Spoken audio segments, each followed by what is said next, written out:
Buonasera, sono Luana Zanella, co-portavoce nazionale dei Verdi. Ho il compito di presentare la lista per la cui formazione ho lavorato con convinzione e passione.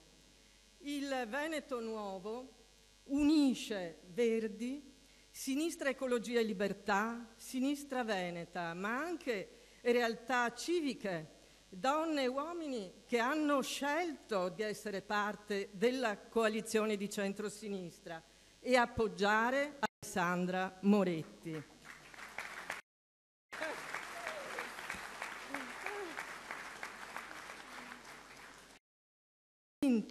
Della necessità di battere il centrodestra, cogliere la grande opportunità di salvare la nostra regione dal malgoverno, dalla corruzione, dalle infiltrazioni mafiose, dai conflitti di interesse, dall'inettitudine, e di dare vita e concretezza ad un'altra idea di Veneto, un progetto grande di nuovo governo in cui la tutela dell'ambiente e la rigenerazione del territorio siano motore di crescita e di vero benessere, di buona e sicura occupazione. Un governo che sia capace di netta discontinuità con i precedenti, che abbia a cuore le persone, a partire dalle più fragili e bisognose.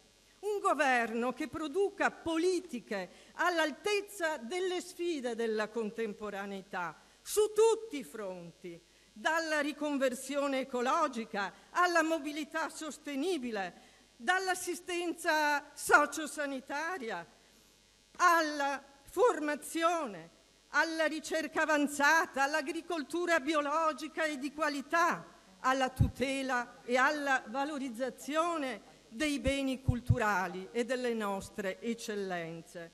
Un governo non in balia di lobby e poteri forti, che diriga i processi, non li subisca e sappia ascoltare e cooperare con la cittadinanza e restituisca dignità, speranza, fiducia.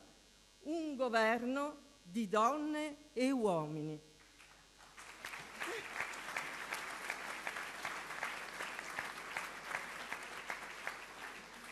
Con lo sguardo al futuro, che siano anche però eredi della migliore tradizione politica e culturale veneta e non solo, soprattutto femminile direi.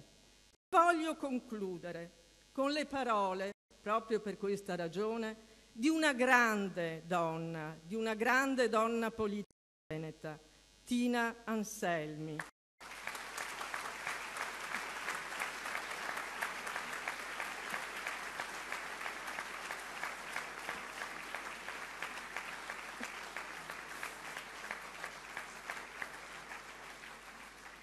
La nostra storia ci dovrebbe insegnare che la democrazia è un bene delicato, fragile, deperibile, una pianta che attecchisce solo in certi terreni precedentemente concimati, attraverso la responsabilità di tutto un popolo, non solo libere elezioni, non solo progresso economico.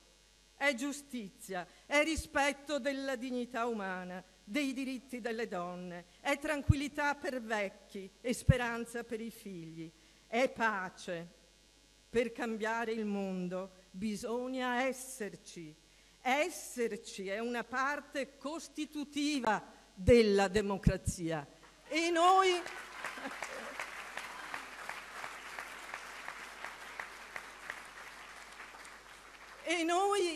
ci siamo con spirito di unità, con l'obiettivo della vittoria. Grazie Alessandra, grazie a tutte e tutti voi.